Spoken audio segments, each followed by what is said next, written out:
তার লুক দেখিয়ে কেউ আমাকে মানে তার চেহারা দেখে ক্ষমা দেখে আমাকে ইমপ্রেস করতে পারবে না, এত সহজ না। মানে কোনো ছেলের ছবি ভালো লাগলে কেয়ার রিয়েক্ট দেন নাকি লাভ রিয়েক্ট দেন? আমি কেয়ারই করি না। ও ড্যাম, মানে পাত্তাই দেন না। না, আমি এগুলোতে এত বেশি না। কোনো ছেলে সহজে কেয়া পাইলে নজর আটকাতে পারে না। না, ছেলেদের দিকে তাকিয়ে কি বলতে পারেন কে প্লে বয় আর কে পারফেক্ট বয়?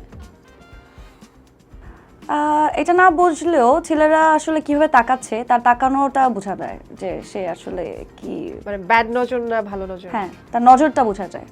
কিন্তু একটা ছেলেকে ওই সে প্লে বয় কিনা সে ভালো কিনা এর জন্য মিশতে হবে, জানতে হবে, সময় নিতে হবে। ছোট পর্দার জনপ্রিয় অভিনেত্রী কেয়া পায়েল সে নিজেই ছেলেদের প্রতি তার কেমন ভালো লাগা সেটা প্রকাশ করেছেন। কেয়া পায়েলকে কখনো কোনো ছেলে তার ফেস দেখিয়ে তাকে ইমপ্রেস করতে পারবে না, এটা এত সহজ না। অভিনেত্রী কেয়া পায়েল আরও জানান, ফেসবুকে কোনো ছেলের ছবি আসলেও সেটি এড়িয়ে চলে। লাইক বা কোনো ইমোজি কোনো কিছুই দেন না তিনি, ইগনোর করে চলে যান তিনি।